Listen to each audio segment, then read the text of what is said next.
আলহামদুলিল্লাহ ওয়াহদা ওয়াসসালাতু ওয়াসসালামু আলা মান লা নাবিয়্যা বা'দা। প্রশংসা আল্লাহ সুবহানাহু ওয়া তাআলার জন্য, শান্তি অবতীর্ণ হোক মুহাম্মদ সাল্লাল্লাহু আলাইহি ওয়াসাল্লামের প্রতি। সম্মানিত উপস্থিতি, আমরা দীর্ঘ 2 সপ্তাহ পর আজকে পুনরায় আমাদের যে সাপ্তাহিক যে দার্স আছে সেই দার্স আমরা শুরু করতে পারছি। এই জন্য আল্লাহর শুকরিয়া আদায় করি, সকলে বলে আলহামদুলিল্লাহ। এবং আল্লাহ সুবহানাহু ওয়া তাআলার কাছে কায়মনো বাক্যে প্রার্থনা করি যেন আল্লাহ সুবহানাহু ওয়া তাআলা আমাদের এই দার্সকে কন্টিনিউ রাখার, ধারাবাহিক ধরে রাখার তৌফিক দান করেন। আল্লাহুম্মা আমিন। আপনারা সকলে অবগত আছেন যে আমরা কিতাবুত তাওহীদ থেকে দার্স দিয়ে আসতেছি। কিতাবুত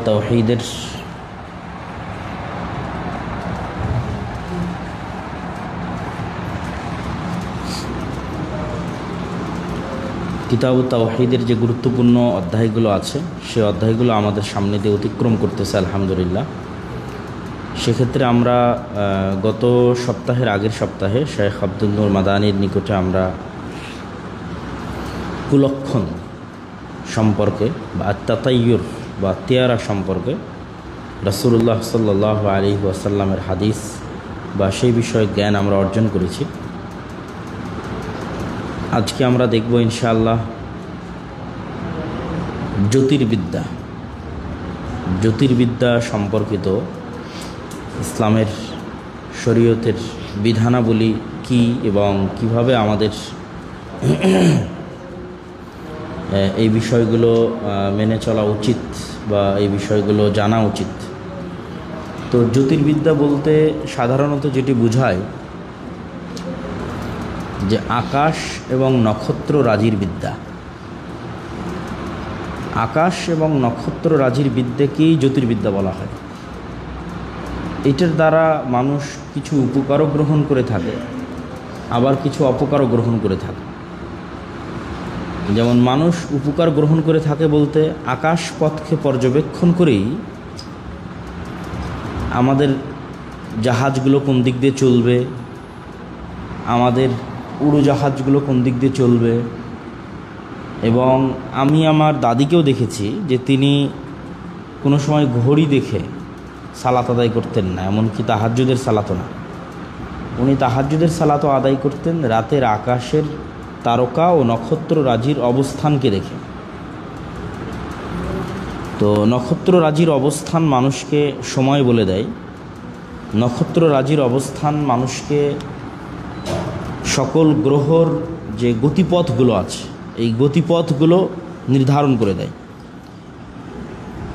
এখন এখানে যেটি সমস্যা সেটি হচ্ছে মানুষ মনে করে যে এই যে গতিপথগুলো আছে আকাশের, এগুলোর উত্থান এবং পতনের সাথে সাথে পৃথিবীতে অনেক কিছু পরিবর্তিত হয়। পৃথিবীতে অনেক কিছু পরিবর্তিত হয় বলতে দেখা যাচ্ছে গ্রহ এবং নক্ষত্রের পরিবর্ধনের সাথে সমুদ্রের উত্থান পতন, ভূমিকম্প, মানুষের জীবনের রক্তের উপর তার প্রভাব, তার ভালো লাগা মন্দ লাগা, শরীরটা দুর্বল করা, মানসিকভাবে শক্তিশালী হওয়া, এগুলো সকল কিছুর উপর আকাশে যে পরিবর্ধনগুলো হচ্ছে এই পরিবর্ধনগুলোর প্রভাব থাকে।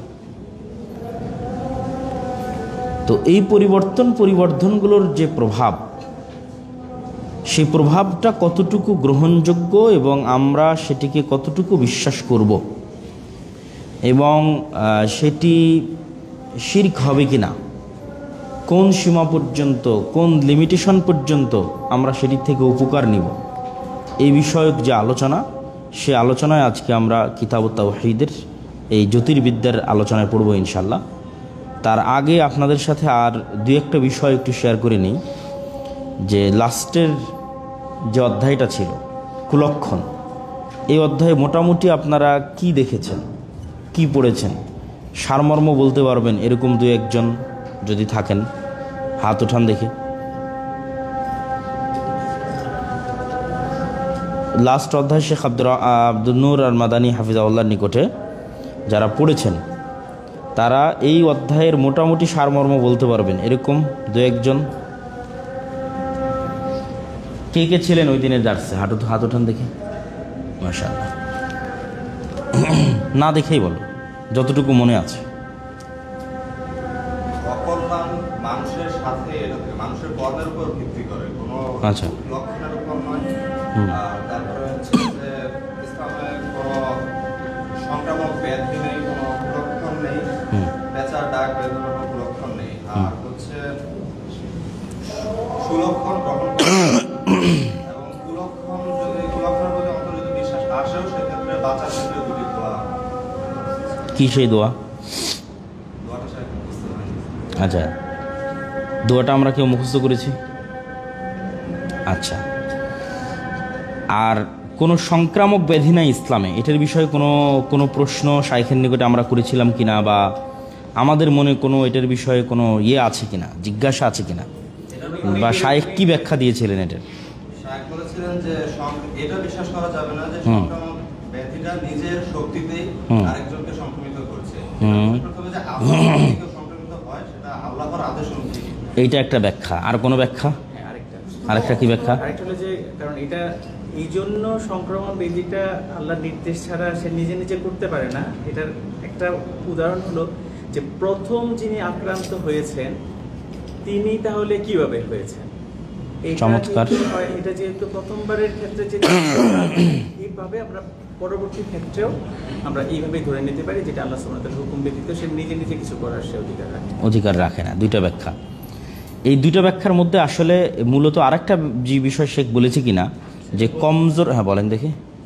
যেখানে মহামারী বা কোনো কিছু থাকবে এখানে লোকজন যেন বাইরের লোকজন এই বিধানটা কাদের জন্য? যাদের অন্তরের ইমানটা দুর্বল। এই জিনিসটা আমি শুনতে চাচ্ছিলাম যে এইটা শেখ বলেছে। তাহলে জাযাকাল্লাহ খাইর। তাহলে মোটামুটি আমরা গত দার্সে দুইটা জিনিস শিখেছি যে ইসলামে সংক্রামক ব্যাধি বলে কিছু না, ইসলামে কুলক্ষণ বলে কিছু না। এই দুটো জিনিসগুলোকে আসলে নাফি করা হয়েছে, নাবোধক করা হয়েছে কেন? মানুষকে মেন্টালি স্ট্রং রাখার জন্য, যেটা সত্য কথা, যে মানুষকে মেন্টালি স্ট্রং রাখার জন্য একজন তাওহীদপন্থী মানুষ সে যেন মেন্টালি স্ট্রং থাকে। সে যদি কুলক্ষণে বিশ্বাস করে রাস্তায় বের হয়ে একটা বিড়াল বা একটা কুকুর তার গাড়ির সামনে দিয়ে চলে গেলে সে তো মেন্টালি দুর্বল হয়ে যাবে। আর যখন তার তাওহীদটা স্ট্রং থাকবে এবং সে বিশ্বাস করবে যে না ইসলামে কোনো কুলক্ষণ নাই, যা হয় তা আল্লাহর ইচ্ছায় হয়, সুতরাং আশেপাশে কী ঘটলো না ঘটলো কোনো কিছুই, কার হাত থেকে কী পড়ে গেল, কে কী বললো, কোনো কথাই তার অন্তরে কোনো প্রভাব বিস্তার করবে না। ফলত তার যে প্রোডাক্টিভিটি লেভেলটা থাকবে এই প্রোডাক্টিভিটি লেভেলটা হাই থাকবে। ঠিক একই বিষয় হচ্ছে সংক্রামক ব্যাধির ক্ষেত্রে। সংক্রামক ব্যাধির ক্ষেত্রে যদি মানুষ একবার বিশ্বাস করে ফেলে, আমরা করোনার সময় যেটা দেখেছি যে হ্যাঁ সংক্রামক আছে, তাহলে আমরা দেখেছি যে সামাজিকতা ভেঙে পড়ে। ইসলামের যে সোশ্যাল সিস্টেম আছে সেটা কি হয়, টোটালি কোলাপস করে। এমনকি মা অসুস্থ, তাকেও পর্যন্ত সন্তান সেবা করবে না, কেন? সে তো বিশ্বাস করে তার মা যেহেতু সংক্রামক ব্যাধিতে আক্রান্ত, সুতরাং সে যদি তার মায়ের সেবা শুশ্রূষা করে তাহলে সেও আক্রান্ত হবে। তাহলে পুরো দুনিয়াটা একটা স্বার্থপর পৃথিবীতে পরিণত হয় এবং সকল সামাজিক রীতিনীতি ভেঙে পড়ে। তো এই জন্য মানুষকে মানসিকভাবে স্ট্রং রাখার জন্য অবশ্যই মানুষকে বিশ্বাস করা উচিত যে সংক্রামক ব্যাধি বলতে কিছু নাই, যা হয় তা আল্লাহর ইচ্ছা এবং আল্লাহর আদেশে হয়। যেটার যুক্তি উনি দিয়েছে, আল্লাহ নবী হাদিসে বলেছে যে তাহলে প্রথমটাতে কিভাবে হলো, এটার অ্যান্সার দেবে। প্রথমটাতে যে আল্লাহ যেভাবে করেছে ওই আল্লাহ চাইলে সবটাতে নতুনভাবে করতে পারে, আর যদি ওই আল্লাহ না চান তাহলে কোনোভাবেই হবে না। আর এটার বিষয়ে আমরা করোনার সময় আমরা এগুলো পরীক্ষিত। সুতরাং এই ছিল আমাদের আগের দার্স। আজকে হচ্ছে বাবু মা জাআ ফি তানজিম। জি বলুন। যার ইমান স্ট্রং হবে সে অবশ্যই কোনো লিমিটলেসই সে আগাবে। জি, ম্যান টু ম্যান ভেরি করবে। যেমন সেদিন আমাকে কে যেন জিজ্ঞেস করতে আসলো যে আমি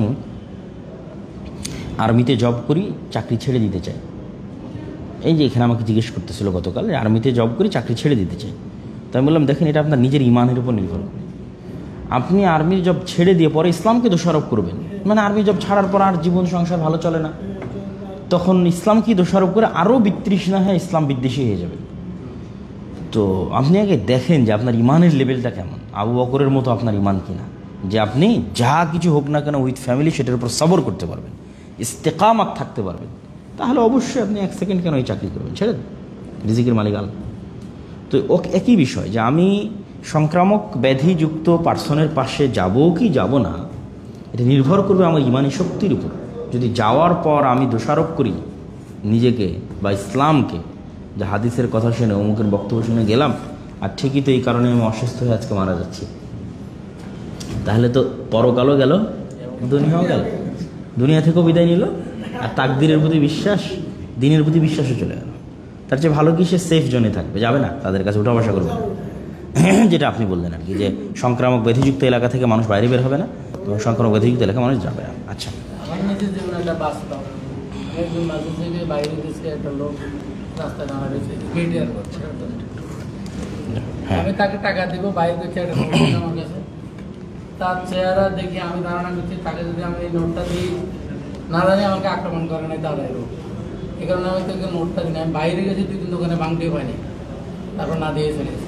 ঠিক ওই দিনটা তারপরে আমাকে আঘাত করেছে, আমার এই নোটটা এক সাইড পুরা পচে গেছে।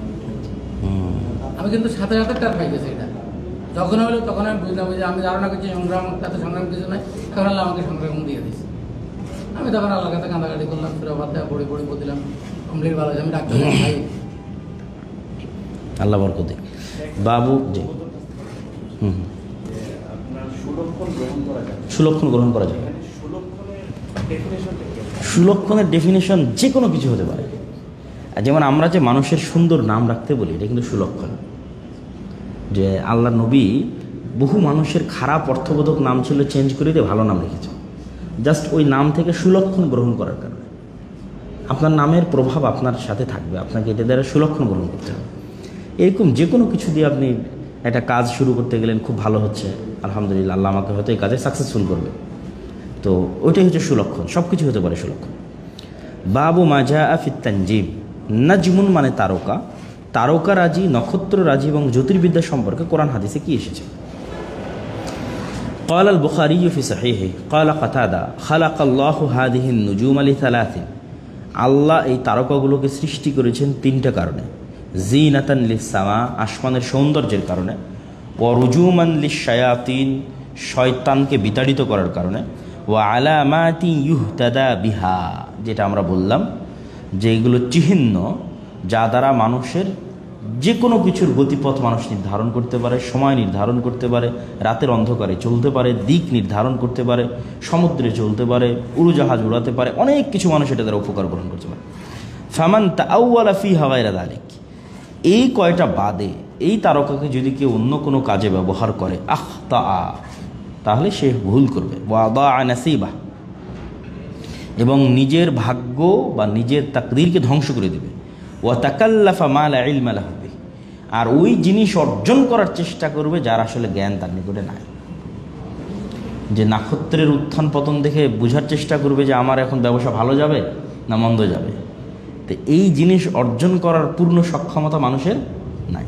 শুধু এটা করতে গিয়ে সে নিজের ইমানটাকে নষ্ট করবে, তাকদীরকে নষ্ট করবে, কিন্তু এটা পরিপূর্ণ হাসিলও করতে পারবে না। ওয়াকারিহা কাতাদাতু তাআল্লুমু মানাজিলিল কামারি ওয়ালাম ইউরাখিস ইবনু উয়াইনা ফিহি, এই জন্য কাতাদা একজন বড় তাবী, তিনি চন্দ্র এবং নক্ষত্র রাজির অবস্থান সম্পর্কে জ্ঞান অর্জনকে অপছন্দ করতেন। এবং ইবনু উয়াইনা, সুফিয়ান ইবনু উয়াইনা, তিনিও এ বিষয়ে কোনো ছাড় দেননি, তথা এই বিষয়ে মানুষ জ্ঞান অর্জন করুক এই মর্মে তিনি কোনো ছাড় দেননি। ওয়ারাখাসা ফি তাআল্লুমিল মানাজিলি আহমদ ওয়া ইসহাক, তবে ইমাম আহমদ এবং ইমাম ইসহাক স্বাভাবিক উপকারার্থে যে জ্ঞান অর্জন ততটুকুর ক্ষেত্রে তিনি ছাড় দিয়েছেন। যারা একদমই ছাড় দেয়নি তাদের উদ্দেশ্য হচ্ছে ওইটা অর্জন করতে গিয়ে আরও গভীরে গেলে যদি পথভ্রষ্ট হয়, আর যারা ছাড় দিয়েছে তারা হচ্ছে ওই সীমার মধ্যে থাকতে হবে, যে উপকারটা আমরা বাস্তব লাইফে পেতে পারি সেই সীমার মধ্যে। ওয়ান আবি মুসা قال قال رسول الله صلى الله عليه وسلم ثلاثة لا يدخلون الجنة, তিন শ্রেণীর মানুষ জান্নাতে প্রবেশ করবে না। মুদমিনুল খামার, মদ পানকারী, কাতিউর রাহিম, আত্মীয়তার সম্পর্ক ছিন্নকারী, ও মুসাদ্দিকুম বিসসিহর, এবং জাদুকে সত্যায়নকারী। জ্যোতির্বিদ্যাও এক প্রকার জাদু। জ্যোতির্বিদ্যা অর্জন করে আপনার ভবিষ্যৎ বলে দেবে, তো আপনি সেটাকে সত্যায়ন করবেন, সেটাই জাদুকে সত্যায়ন করা, সেটাই গণককে সত্যায়ন করা। এই অধ্যায়ের সামারি থেকে আমরা কি জানলাম? আল্লাহ কেন তারকা সৃষ্টি করেছে তা জানলাম। তিনটা কাজের জন্য আল্লাহ সুবহানাহু ওয়া তাআলা তারকা সৃষ্টি করেছে। এক নাম্বার কি বলতে পারবেন? আসমানের সৌন্দর্য। আসমান সুন্দর লাগে তো রাতে, অবশ্যই সুন্দর লাগে। দুই নাম্বার হচ্ছে শয়তানকে বিতাড়িত করার জন্য, যে শয়তান যখন আকাশের দিকে একদম সীমানা ক্রস করে যায়, বর্ডার লাইন ক্রস করে, তখন শয়তানকে তারকা উল্কা নিক্ষেপ করা হয়। আর আমার আর একটা মনে হয় যে যতগুলো গজবের বর্ণনা আমরা গতকাল জুমার খুতবায় দিচ্ছিলাম, যেগুলো আসমান থেকে পাথরের বৃষ্টি বর্ষণ, এগুলো হয়তো কোনো আল্লাহর এই লক্ষ লক্ষ কোটি কোটি গ্রহ নক্ষত্রের মধ্যে অবশ্যই এরকম আগুন বিশিষ্ট গ্রহ সূর্যের মতো থাকতেই পারে, যেখানে পাথরের আগুন থাকতে পারে। সুতরাং যখন এই ধরনের গজব আসে তখন সেখান থেকেও আসতে পারে।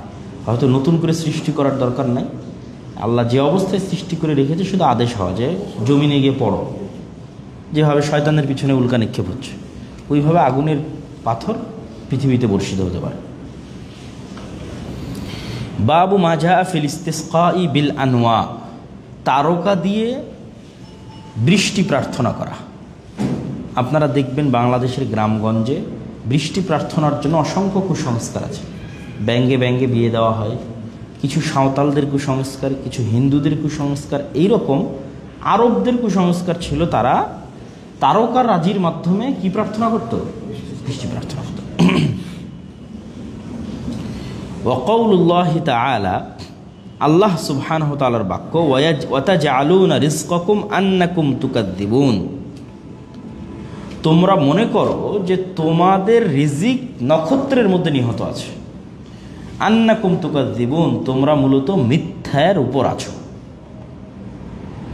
তো এটার দ্বারা উদ্দেশ্য হচ্ছে ওই যে যখন আমরা জ্যোতির্বিদ্যার প্রতি ঈমান আনয়ন করব, নক্ষত্র এবং তারকারাজির উত্থান পতনের সাথে পৃথিবীর বাস্তবতার প্রতি ঈমান আনয়ন করব, তখন আমরা কি মনে করব? যে আমাদের রুজিরুটি তারকার হাতে আছে, রুজিরুটি তারকার হাতে আছে। যে আমি ব্যবসায়ী হিসেবে সাকসেসফুল হব না এটাও তারকার হাতে, বৃষ্টি হবে না এটাও তারকার হাতে। ওইটাই আল্লাহ বলতেছেন, দেখো ওয়াতাজআলুনা রিজকাকুম, তোমরা এই নক্ষত্রগুলোকে তোমাদের রিজিক বানিয়ে নিয়েছো, রিজিকের কারণ বানিয়ে নিয়েছো। আন্নাকুম তুকাদ্দিবুন, তোমরা মিথ্যারোপ করতেছো, মানে এটা মিথ্যা, এটা সত্য নয়। তারপরে আনাবি মালিক আল আশআরী রাদিয়াল্লাহু তাআলা আনহু, আবু মালিক আল আশআরী রাদিয়াল্লাহু তাআলা আনহু থেকে বর্ণিত, তিনি বলেন, আন্না রাসূলুল্লাহি সাল্লাল্লাহু আলাইহি ওয়াসাল্লাম ক্বালা আরবাউন ফি উম্মতি মিন আমরিল জাহিলিয়াহ লা ইয়াতরুকুনাহুন্না, আমার উম্মতের মধ্যে চারটা বৈশিষ্ট্য থাকবে যা জাহিলি যুগের বৈশিষ্ট্য। এক, আল ফখরু বিল আহসাব, বংশ নিয়ে, পদমর্যাদা নিয়ে গৌরব, সামাজিক স্ট্যাটাস নিয়ে গৌরব, এখনো আছে। ওয়াত্তানু ফিল আনসাব, পিতা মাতাকে তুলে ধরে, বংশকে তুলে ধরে খোঁটা দেওয়া, তোর বাপেই, তোর 14 গোষ্ঠী এই, অমুকেই তমুকেই, তো এইটা বলে খোঁটা দাও। ওয়াল ইস্তিসকাউ বিন নুজুম ওয়ান নিয়াহা, এবং তারকারাজির সাহায্যে বৃষ্টি প্রার্থনা করা। ওয়ান নিয়াহা মানে হচ্ছে মাতম করা। মৃত ব্যক্তি যখন মারা যায়, মারা যাওয়ার পর গ্রাম অঞ্চলগুলোতে আরও বেশি হয়, কিছু মহিলাই থাকে যারা এটাকে একটা আনুষ্ঠানিকতা বানিয়ে নিয়েছে, যে একসাথে সেখানে যেতে হবে এবং একসাথে সেখানে কান্নাকাটি করতে হবে। সেই কান্নাকাটি করার ক্ষেত্রে তারা খুব উঁচু আওয়াজে হাত পা বুক চাপড়ে কান্নাকাটি করে, তাতে চোখে পানি আসুক আর না আসুক, এটাকে একটা রেওয়াজ বানিয়ে নেওয়া হয়েছে এবং এই রেওয়াজ এখনও অব্যাহত আছে। তো আমাদের যেটা জানার বিষয় সেটা হচ্ছে এই বিষয়গুলো কিসের অন্তর্ভুক্ত? জাহিলিয়াতের অন্তর্ভুক্ত। সামাজিক স্ট্যাটাসকে কেন্দ্র করে যদি আমি মানুষের সাথে গর্ব অহংকার করি, মানুষের বংশমর্যাদাকে লক্ষ্য করে যদি তাকে খোঁটা দিই এবং তারকার মাধ্যমে বৃষ্টি প্রার্থনা করি এবং মৃত্যুর পর মাতম করি, সবগুলো কিসের কাজ? জাহিলিয়াতের কাজ।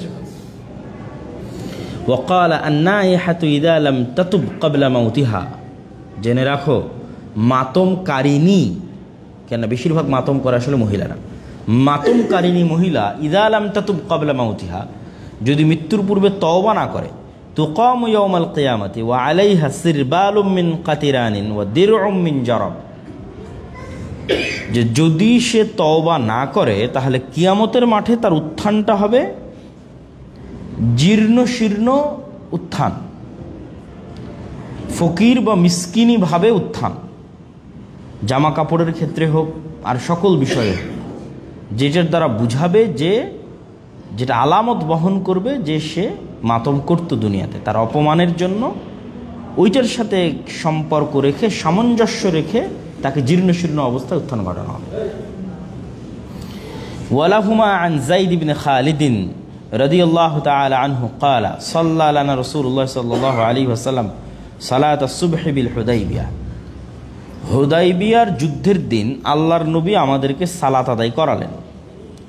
আলা ইসরি সামাইন কানাত মিনাল লাইলি ফালাম্মান সরাফা,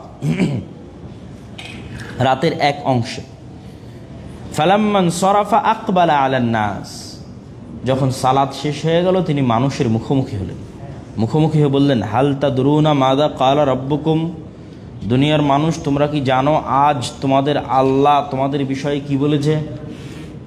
ক্বালু আল্লাহু ওয়া রাসূলুহু আ'লাম, আল্লাহ আর আল্লাহ রাসূল ভালো জানেন।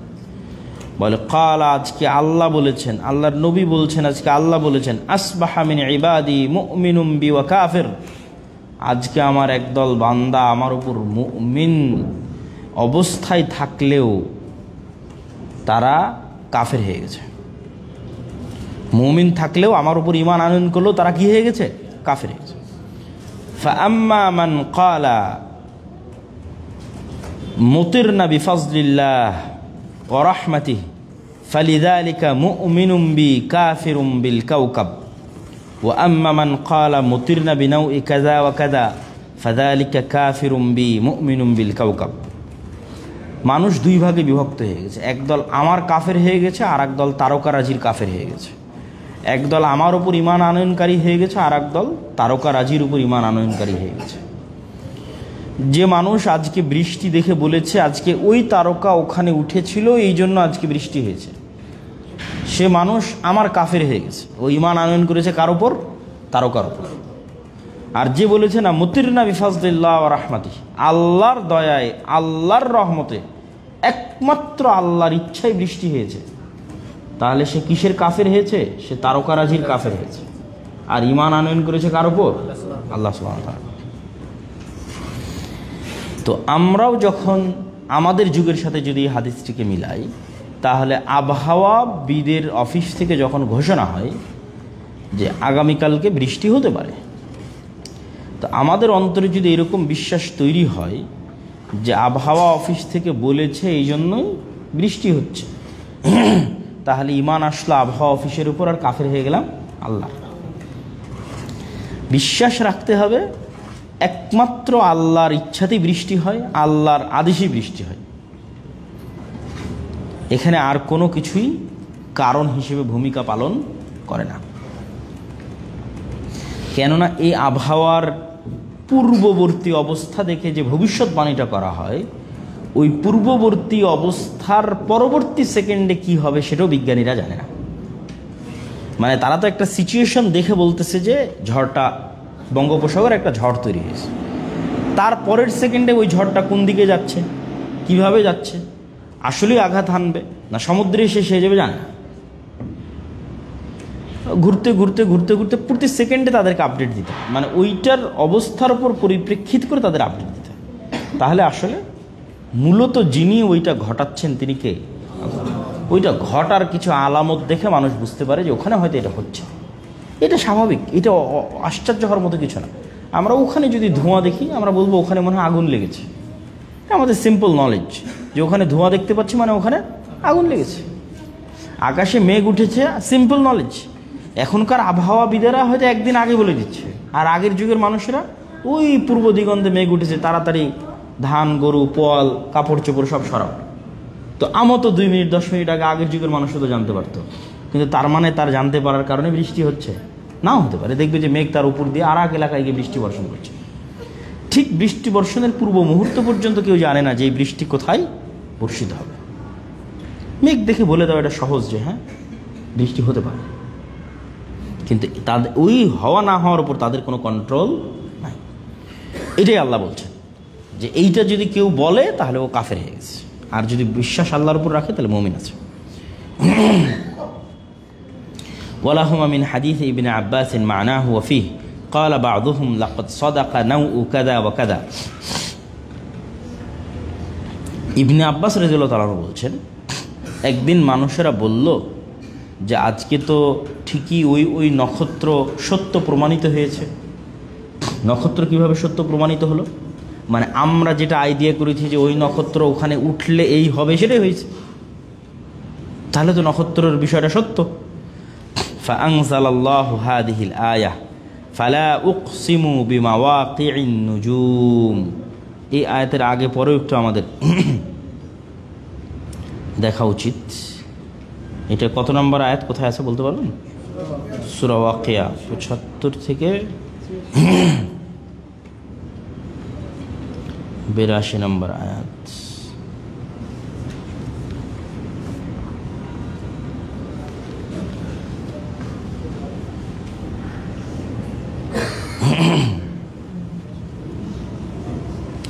ফালা উকসিমু বিমাওয়াকিইন নুজুম, আমি আল্লাহ শপথ করছি তারকারাজির পথ, গ্রহ নক্ষত্রর যে রাস্তা, এটাকে বিজ্ঞানের ভাষায় কি বলে?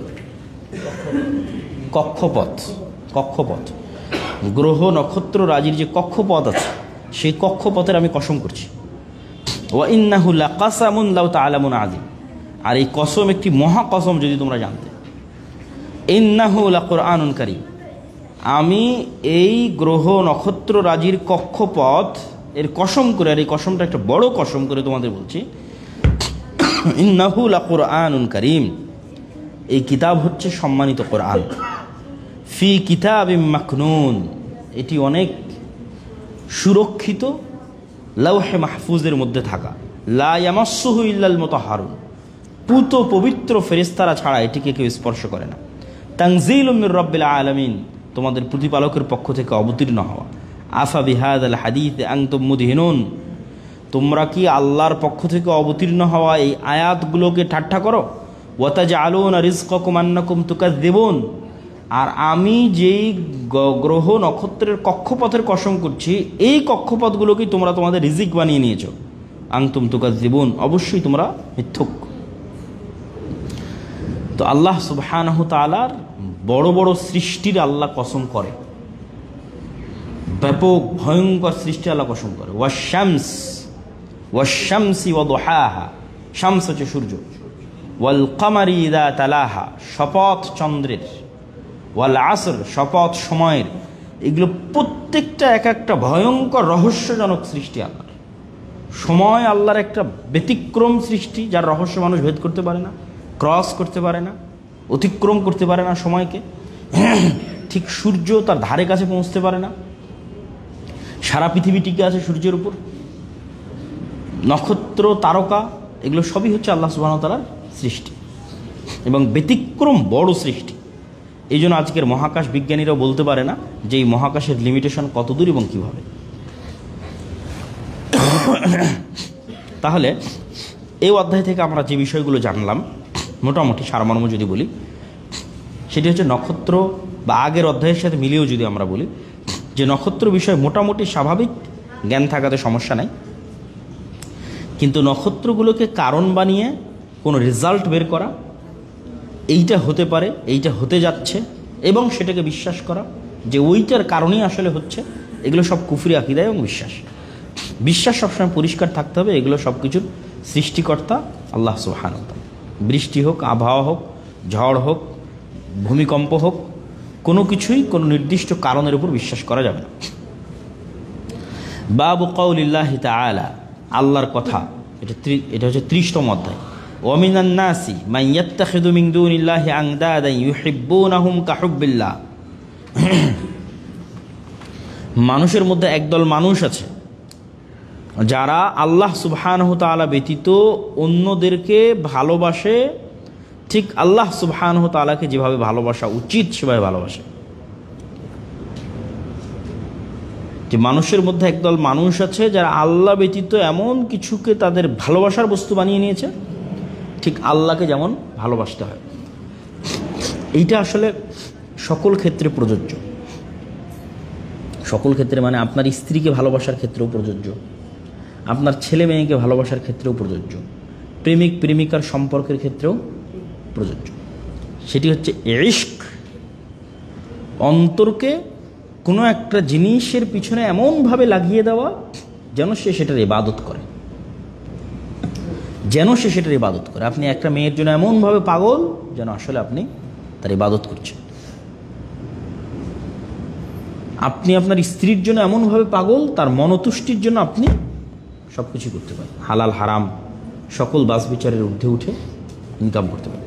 আপনার ছেলের মনতুষ্টি পূরণ করার জন্য আপনি এমন পাগল যে তার মনের চাও পূরণ করার জন্য আপনি চুরি ডাকাতি সব কিছু করতে পারেন।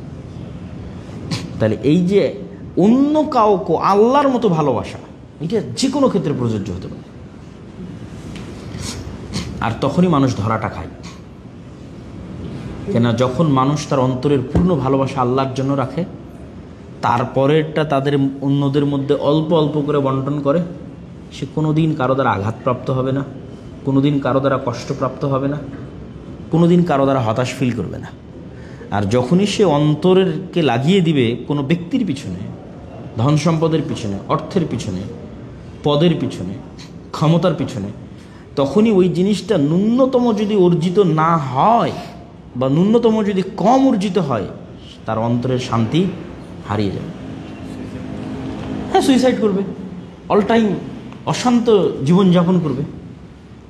তো এই আয়াতটা সকল ক্ষেত্রে প্রযোজ্য, শুধুই যে মূর্তির ক্ষেত্রে, কবরের ক্ষেত্রে, মাজারের ক্ষেত্রে তা না। মানুষ আল্লাহ ব্যতীত অন্য আর যে কোনো কিছুকেই যদি মাত্রাতিরিক্ত ভালোবাসে, তাহলে মানুষকে ধাক্কা খেতেই হবে, তার জীবনে খেতেই হবে। আর যখনই পূর্ণাঙ্গ চাওয়াটা রাখবে আল্লাহ সুবহানাহু ওয়া তাআলার জন্য, বাকি সব কিছুকে তার স্বাভাবিক গতির উপর রেখে দিবে, সে রাতে ঠান্ডা মতো ঘুমাতেও পারবে, শান্তি মতো উঠতেও পারবে, তার সকল জীবন স্বাভাবিক নরমাল চলবে। এক অসম প্রতিযোগিতায় তাকে পড়তে হবে না। কুল ইন কানা আবাউকুম ওয়া আবনাউকুম ওয়া ইখওয়ানুকুম ওয়া আজওয়াজুকুম ওয়া আশীরাতুকুম ওয়া আমওয়ালুন ইকতারাফতুমুহা ওয়া তিজারাতুন তাখশাউনা কাসাদাহা ওয়া মাসাকিনু তারদাউনাহা আহাব্বু ইলাইকুম মিনাল্লাহি ওয়া রাসূলিহি। হে রাসূল, আপনি বলে দিন,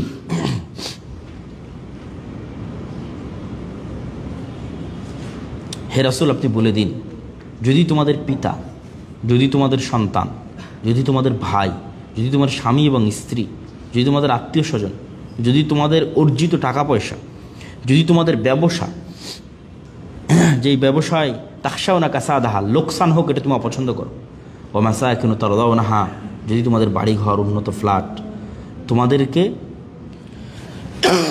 এতটাই পছন্দনীয় হয়, এই বিষয়গুলো আহাব্বু ইলাইকুম মিনাল্লাহি ওয়া রাসূলিহি, আল্লাহ এবং আল্লাহর রাসূলের চাইতেও যদি বেশি পছন্দনীয় এই বিষয়গুলো, তাহলে এই আয়াতের পরের আয়াতটা আমাদের একটু দেখা দরকার, কেন এই পর্যন্ত সে আয়াতটা শেষ হয়ে গেল।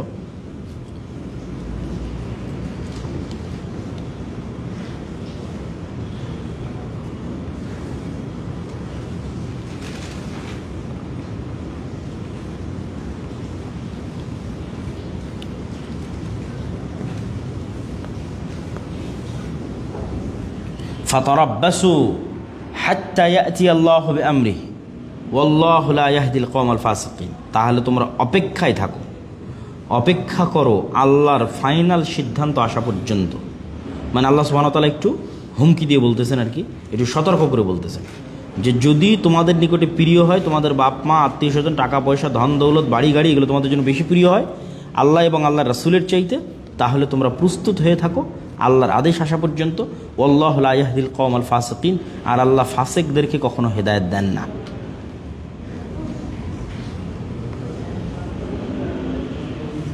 এই আয়াতের আগের পরের আয়াতের সাথে কিছু সম্পর্ক আছে। ইয়া আইয়ুহাল্লাযীনা আমানু লা তাত্তাখিযু আবাআকুম ওয়া ইখওয়ানাকুম আউলিয়া ইন ইসতাহাব্বুল কুফরা আলাল ঈমান। হে ইমানদারগণ, তোমাদের বাপ, ভাই, আত্মীয় স্বজন এরা যদি ঈমানের উপর কুফরকে প্রাধান্য দিয়ে থাকে, তাহলে খবরদার তাদেরকে অন্তরঙ্গ বন্ধু হিসেবে গ্রহণ করিও না।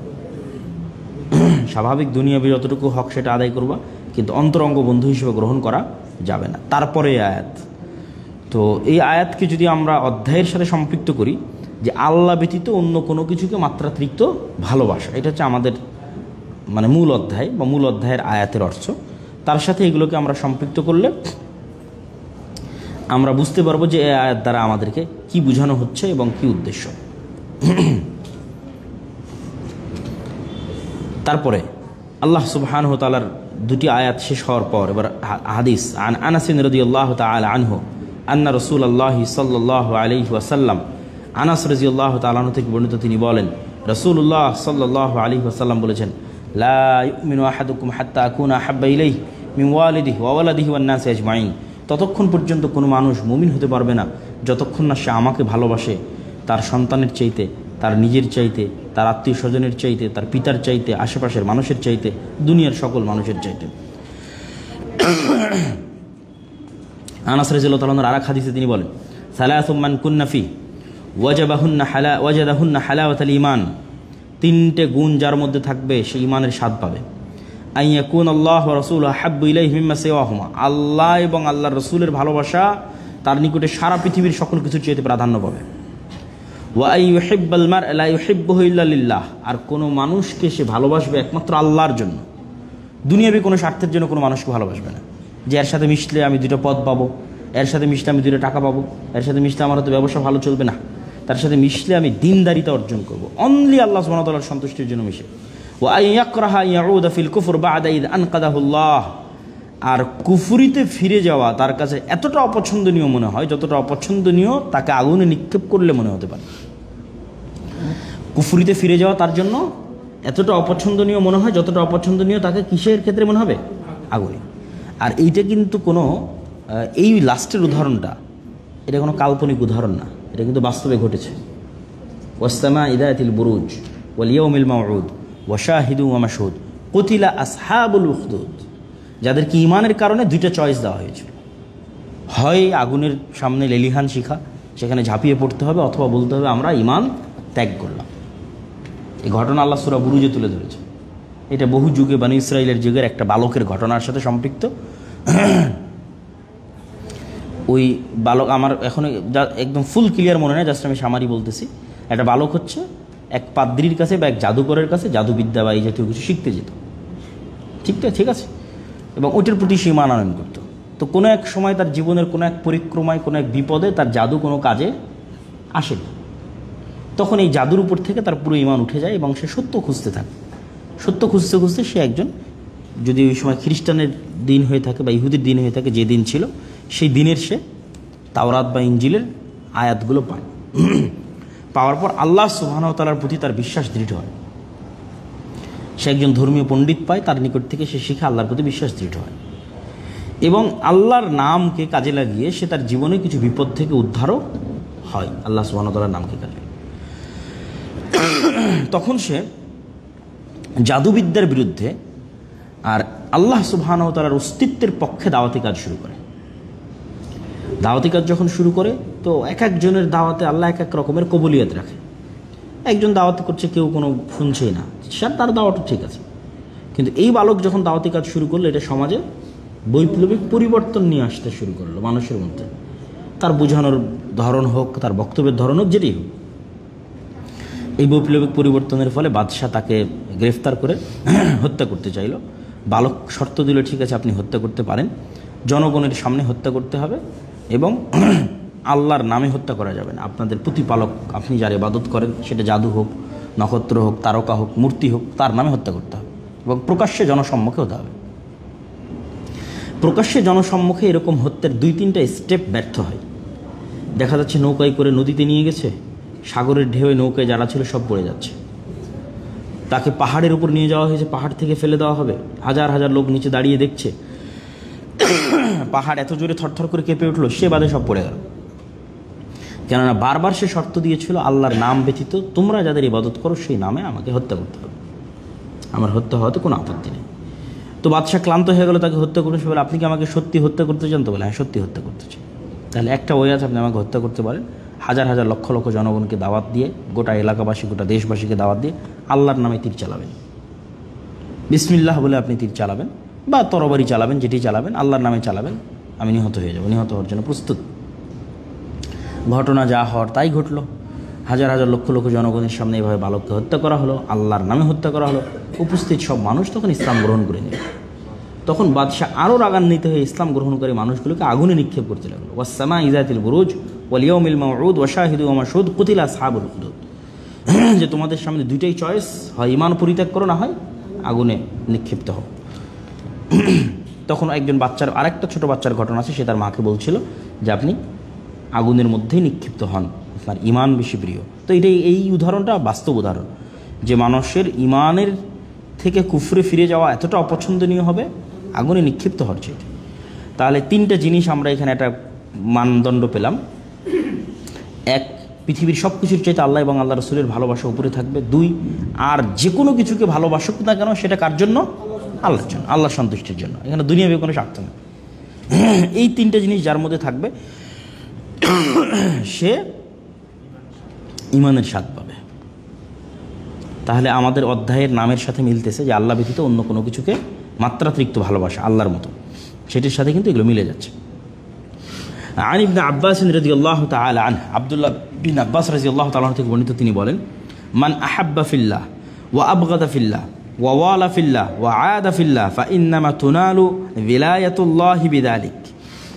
যে ব্যক্তি ভালোবাসে শুধু আল্লাহর জন্য, ঘৃণা করে শুধু আল্লাহর জন্য, সম্পর্ক রক্ষা করে শুধুই আল্লাহর জন্য, শত্রুতা করে শুধুই আল্লাহর জন্য, সে ওলি হয়ে গেছে, আল্লাহর বেলায়েত প্রাপ্ত হয়ে গেছে। ফাইন্নামা তুনালু ওয়ালায়াতুল্লাহি বিযালিক, সে আল্লাহর বেলায়েত পেয়েছে তথা ওলি হয়েছে, আল্লাহ সুবহানাহু ওয়া তাআলার ওলি। ওয়ালাই ইয়াজিদা আবদুন তা'আমাল ঈমানি ওয়া ইন কাসুরাত সালাতুহু ওয়া সাওমুহু, আর একজন ব্যক্তি ততক্ষণ পর্যন্ত ঈমানের স্বাদ পাবে না যতই তার সালাত এবং সিয়াম বেশি হোক না কেন, হাত্তা ইয়াকুনা কাযালিক, এই চারটা জিনিস যতক্ষণ তার মধ্যে না ঘটতেছে। ওয়াকাদ সারাত আম্মাতু মুআখাতিন নাস আলা আমরিদ দুনিয়া ওয়া যালিকা লা ইউজদি আলা আহলিহি শাইআ। আর আজকের পৃথিবীতে, এটা আব্দুল্লাহ বিন আব্বাসের নিজের বক্তব্য, তো আজকের পৃথিবীতে মানুষের সামগ্রিক সম্পর্কের উঠা বসার ভিত্তি হয়ে গেছে দুনিয়া। ওয়াকাদ সারাত, হয়ে গেছে, আম্মা ব্যাপকভাবে, মুআখাতুন নাস মানুষের মধ্যে সম্পর্কের ভিত্তি কি? দুনিয়া, আলা আমরিদ দুনিয়া, দুনিয়ার উপর হয়ে গেছে। সেই যুগের কথা আব্দুল্লাহ বিন আব্বাস বলছে, তো আজকে তো আরও সত্য। তো এই জন্য বলা হচ্ছে চারটা জিনিস যে শুধু আল্লাহর জন্য করতে পারবে। ভালোবাসবে, দেখবে যে এটা আল্লাহর জন্য হচ্ছে কিনা। ঘৃণা করবে, দেখবে এটা আল্লাহর জন্য হচ্ছে কিনা। উঠা বসা করবে, বন্ধুত্ব করবে, দেখবে আল্লাহর জন্য হচ্ছে কিনা। শত্রুতা করবে, দেখবে আল্লাহর জন্য হচ্ছে কিনা। তাহলে আল্লাহর বেলায়েত প্রাপ্ত হবে, আল্লাহর ওলি হবে। ওয়াকাল ইবনে আব্বাস ফি কওলিহি তাআলা ওয়া তাকাত্তাআত বিহিমুল আসবাব ক্বালা আল মাওয়াদ্দাহ। এই আয়াতটা একটু আমাদের দেখতে হবে। ওয়া তাকাত্তাআত বিহিমুল আসবাব, এই আয়াতের অনুবাদ এখানে আর একদিন গেছে।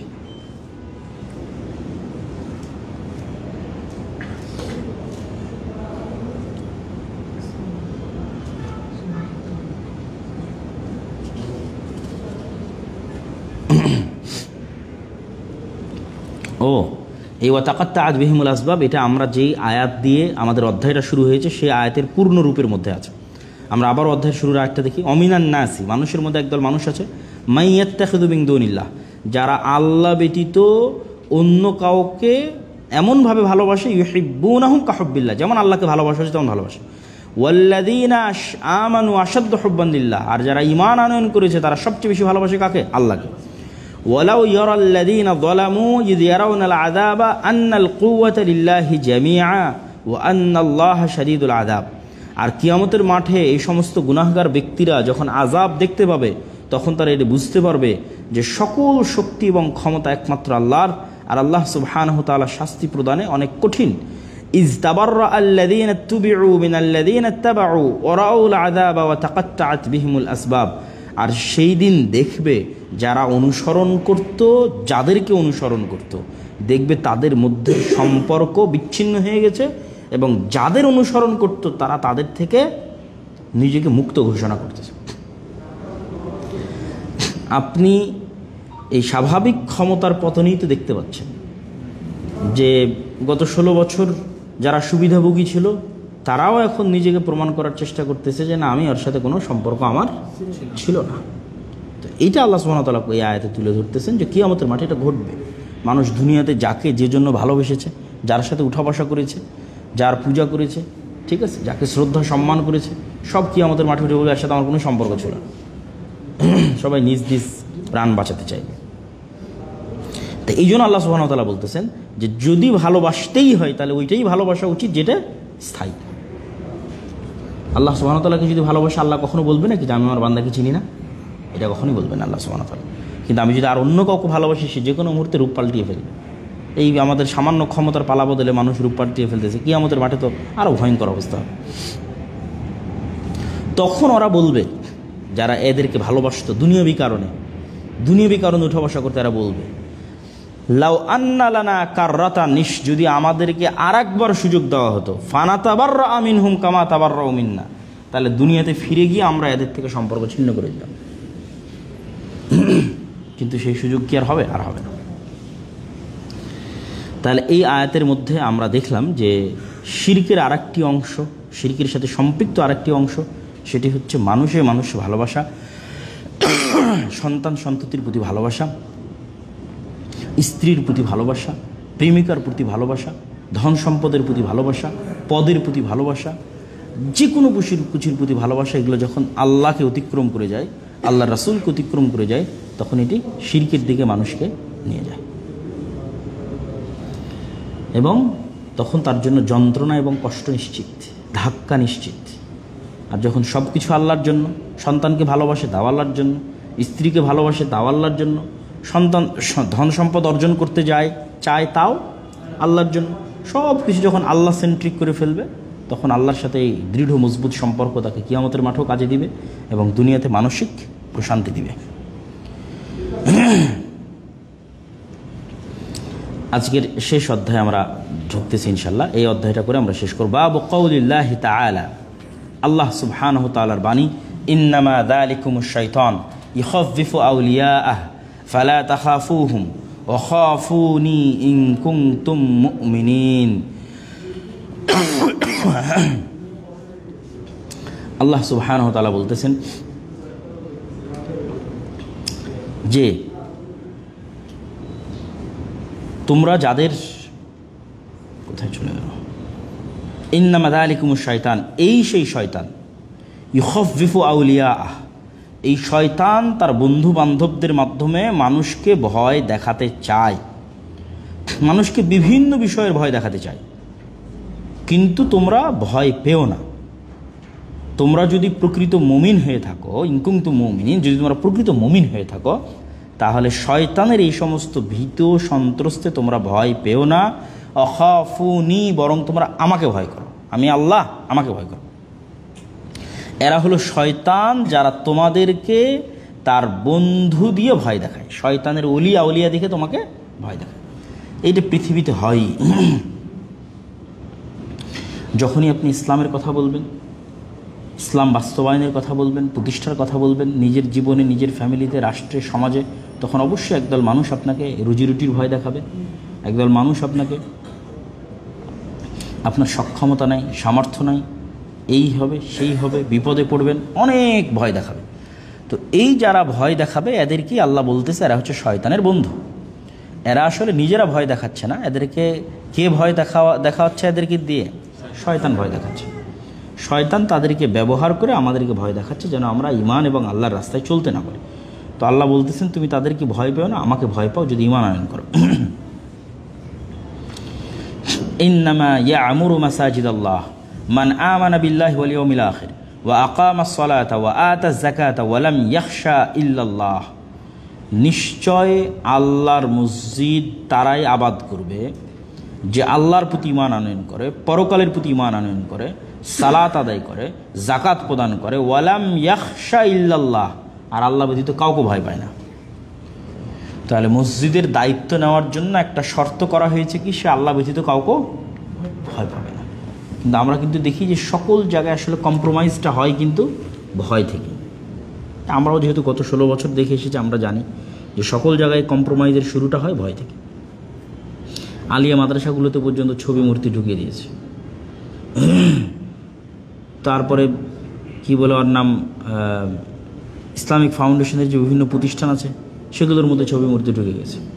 তো কোথাও গিয়ে বলতে গেলে বলো না না না এই সমস্যা, কি বলবে, মানে সবসময় ভয়, ভীত এবং সন্ত্রস্ত একটা অবস্থা, যেটি মূলত শয়তান দেখায় তার বন্ধু বান্ধবদের দিয়ে।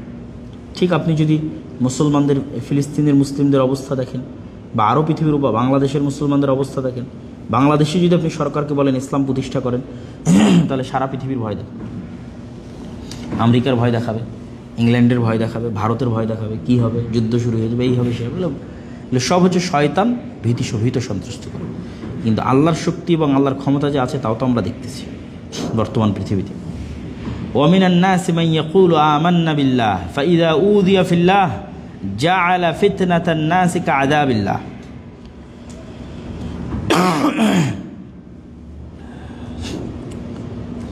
ওয়ামিনান নাস, মানুষের মধ্যে একদল মানুষ আছে, মান ইয়াকুলু আমান্না বিল্লাহ, যারা বিশ্বাস করে, যে যারা বলে যে আমরা আল্লাহর প্রতি ঈমান আনয়ন করেছি।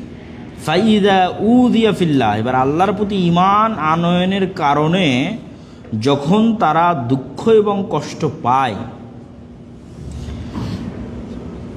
জাআলা ফিতনাতান নাসি কাআযাবিল্লাহ, তখন মানুষের চাপানো এই দুঃখ কষ্টকে তারা আল্লাহ সুবহানাহু ওয়া তাআলার আযাব বা শাস্তি হিসেবে গণ্য করে। এই আয়াতটার অবশ্যই একটু ব্যাখ্যা দরকার। ওয়ামিনান নাসি মান ইয়াকুলু আমান্না বিল্লাহি ওয়া রাসূলিহি জাআলা ফিতনাতান নাস।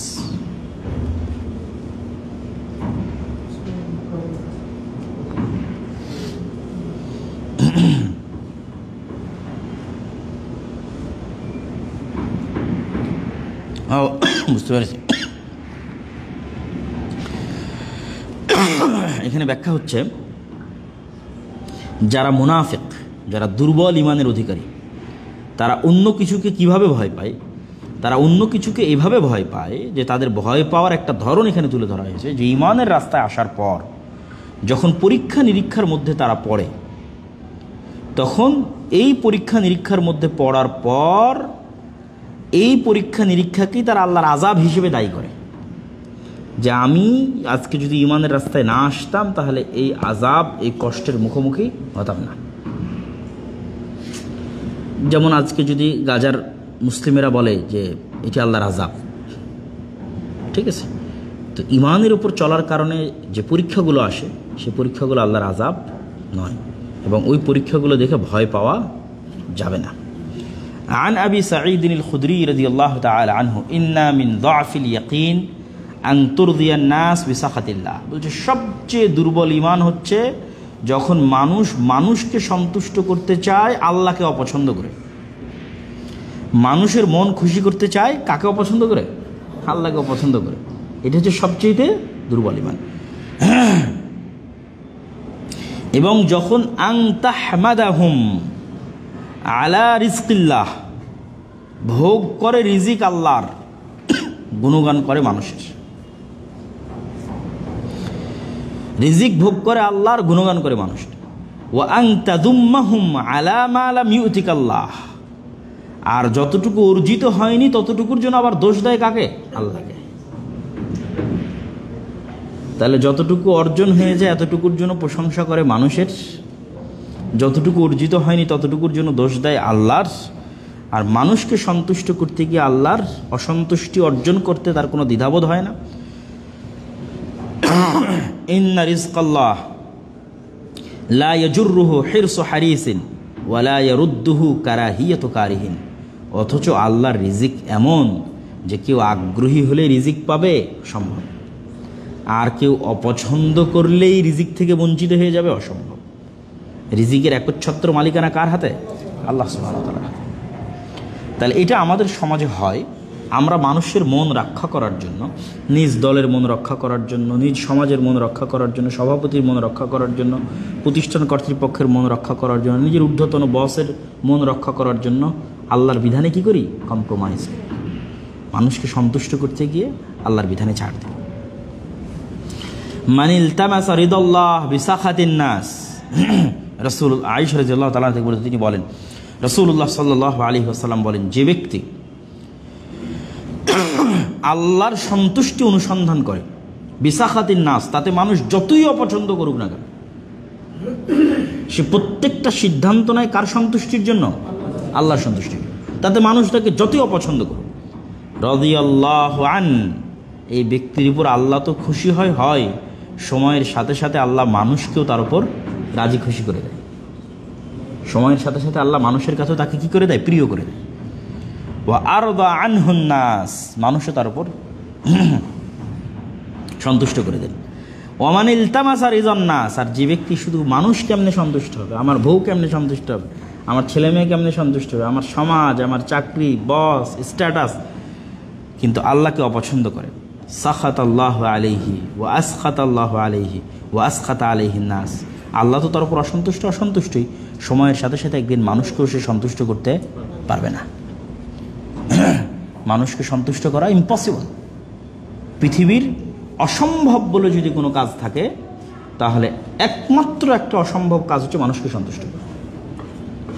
আপনি আপনার পুরো জীবন ব্যয় করে দিলে আপনার স্ত্রীকে সন্তুষ্ট করতে পারবেন না, পুরো লাইফ ব্যয় করে দিলে আপনার সন্তান সন্ততিকে সন্তুষ্ট করতে পারবেন না, পুরো সময় ব্যয় করে দিলেও, সারা দিন কাজ করলেও আপনার বসকে সন্তুষ্ট করতে পারবেন না, ওভার টাইম করলেও সন্তুষ্ট করতে পারবেন না। পৃথিবীতে মানুষকে সন্তুষ্ট করা সম্ভব না।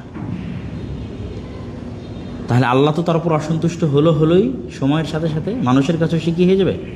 অজনপ্রিয় হয়ে যাবে, বিরক্তিকর হয়ে যাবে। আর যদি আল্লাহর সন্তুষ্টি খুঁজতো তাতে মানুষ বিরক্ত হোক, তাহলে একটা সময় আল্লাহ তো সন্তুষ্ট আছেই, কিন্তু আল্লাহ ওই পরিবেশ তৈরি করে দিতেন যে মানুষও তার উপর কি হয়ে যাবে? সন্তুষ্ট হয়ে যাবে। তাহলে আমাদের আজকের এই দার্সে এই অধ্যায়ের বিষয় ছিল, ভয় মানুষকে পেতে হবে না আল্লাহকে পেতে হবে? শয়তানের বন্ধুরা মানুষকে ভয় দেখাবে, রুজি রুটি, পরিবেশ পরিস্থিতি সব কিছুর ভয় দেখাবে, কিন্তু সেটাকে উপেক্ষা করে আল্লাহ সুবহানাহু ওয়া তাআলাকে ভয় পেতে হবে। এই বলে আমরা আজকে আমাদের এই দার্স সমাপ্তি করছি। কোনো প্রশ্ন থাকলে আমরা সেটি গ্রহণ করবো ইনশাআল্লাহ। আসসালামু আলাইকুম। আচ্ছা, আগামী সপ্তাহ থেকে সব ঠিক হয়ে যাবে ইনশাআল্লাহ, আল্লাহ সহজ করুক। কোনো প্রশ্ন? যদি দার্স সংশ্লিষ্ট প্রশ্ন থাকে তাহলে আমরা আগে নিব, আর দার্সের বাইরের কোনো প্রশ্ন থাকলে আমরা একটু পরে নেব, তবে সব রকমেরই প্রশ্ন নেওয়া যাবে ইনশাআল্লাহ। আমরা এর পূর্বে যে হাদিসটা আছে সেটা দিয়ে জেনেছি যে আল্লাহ নবী প্রেরণ করতেন কিছু বংশ।